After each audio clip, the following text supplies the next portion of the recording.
Harry launches fresh attack on Charles, saying he grew up in broken home and Sismum felt like I do about royals. Prince Harry last night launched a fresh attack on his father King Charles by blaming his adult traumas on growing up in a broken home. In his first interview since his Frexit eviction, the Duke of Sussex, 38, slammed his incredibly painful childhood where he complained of being starved of hugs and attention. He told physician Dr. Gabor Mate, in a £19-a-ticket global live stream to promote his book Spare, that he had to move his family to the US to break the cycle of pain. He was also likely to trigger renewed anger from the royal family with a jibe about his upbringing. Harry, who did tours of Afghanistan, told Dr. Mate, I was also a fantastic candidate for the military. I don't know how it is around the rest of the world, but certainly in the UK we tend to recruit from broken homes, individuals that are ready for it. His Hungarian-Canadian inquisitor said the royal had grown up in an environment where there was a lack of child being held. Dr. Mate added of the late Queen, at some point you wanted to hug your grandmother but it wasn't done. The royal, who was 12 when Charles divorced his mum Diana, said in the fireside chat, I did have an incredible childhood, elements of it were incredibly painful. The dad of two said he and his wife Meghan try their best to make sure you don't hand on any traumas that you have as a parent. He claimed the root cause to his suffering was living in the UK and he had to move his family abroad. Dr. Mate said of Harry and Meghan, whose parents also divorced, you both come from broken families, it is not accidental that you find each other. It is the first time Harry has publicly spoken since we revealed his eviction from Frogmore Cottage, Windsor. It comes 6 years since he gushed about his family on Radio 4's Today program. Prince Harry risked also further stoking his war with William last night, by claiming he was closer to their mother Diana. The Duke of Sussex said he always felt slightly different to the rest of the royal family and claimed, my mum felt the same, seen as a dig at his elder sibling. In the live stream, Harry talked about seeking therapy to cope with the death of Diana in a Paris car crash in 1997, days before his 13th birthday.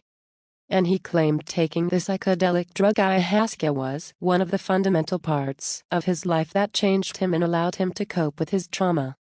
In the live stream talk, billed an intimate chat about loss and childhood trauma, US-based Harry said he felt incredibly free after writing book Spare, which trashed his family, adding it was a huge weight off my shoulders. He also claimed the biography was an act of service. But he did not discuss his plans for the coronation of his dad King Charles in May, nor news revealed by The Sun that he and wife Meghan, 41, are to be evicted from their UK home, Frogmore Cottage in Windsor. And he will have infuriated William with the claim that he believed he was closer to their mother, whose death continues to cast a huge shadow over his life.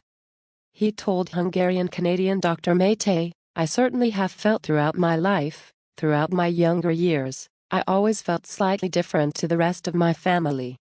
I felt strange being in this container and I know that my mum felt the same. So it makes sense to me. It didn't make sense at the time. I felt as though my body was in there, but my head was out, and then sometimes it was vice versa. But the times that I ventured towards being myself, being my authentic true self, for one shape or another, whether it was through media or family or whatever it was almost like the don't be yourself, come back to what you expected to be single quote. The live stream was broadcast online to promote Spare, 7 weeks after it hit bookshelves and became a global bestseller. The talk also touched on Harry's mental health issues and drug use. Trauma expert Dr. Mate, 79, who once accused Israel of terrorism, claimed that by reading Spare he could diagnose Harry with a string of ailments including attention deficit disorder, depression, post-traumatic stress injury and agoraphobia. The physician said he would stop short of calling Harry a drug addict despite the Duke's book saying he gorged on cocaine, marijuana and psychedelics. These included classic ayahuasca, a natural high from vines in the Amazon rainforest and which is illegal in the UK. Harry claimed his cocaine use was a social thing, adding, "That didn't do anything for me. He added, marijuana is different, that did actually help me. Harry described smoking weed out of the toilet windows at Eton College and also when he lived at Kensington Palace. But he appeared to backtrack from confessions and spare that he drank heavily in the years after his mother's death to cope with her loss. He told Dr. Mayte, alcohol was certainly more of a social thing. The Duke reserved his biggest, and most worrying, praise for ayahuasca. Dr. Mayte has run ayahuasca healing therapies with the Temple of the Way of Light, a shamanic healing center in the Peruvian Amazon rainforest. Harry described using the drug as removing Instagram filters. He said, layers of filters, it removed it all for me, and brought a sense of relaxation, release, comfort, lightness that I managed to hold onto for a period of time, but the moment I'm back in the chaos, kind of then dissipates. I started doing it recreationally and realized how good it was for me. It is one of the fundamental parts of my life that changed me and helped me deal with traumas and pains of the past. In the last 15 minutes of the live stream, Harry took questions submitted by estimated hundreds of thousands who had paid for the experience. But only one question referenced the royal family, and that was to ask if he found any trapdoors in castles and palaces as a child. Spare was roundly blasted for revealing private conversations with his family and causing a diplomatic incident when Harry wrote about killing 25 enemy combatants while serving in Afghanistan. He also became the butt of the joke after describing in the book his frost-nipped manhood on a trip to the North Pole and losing his virginity to an older woman in a humiliating experience outside a pub when he was aged 17. Just 24 hours after releasing the book, Buckingham Palace wrote to Harry and Meghan to order them out of Frogmore Cottage. But speaking about his memoir, Harry said, once the book came out, I felt incredibly free. I felt a huge weight off my shoulders. But also the system of which I was, I guess to some extent still am, part of doesn't encourage the living of free living. He also claimed, I've shared enough over my life.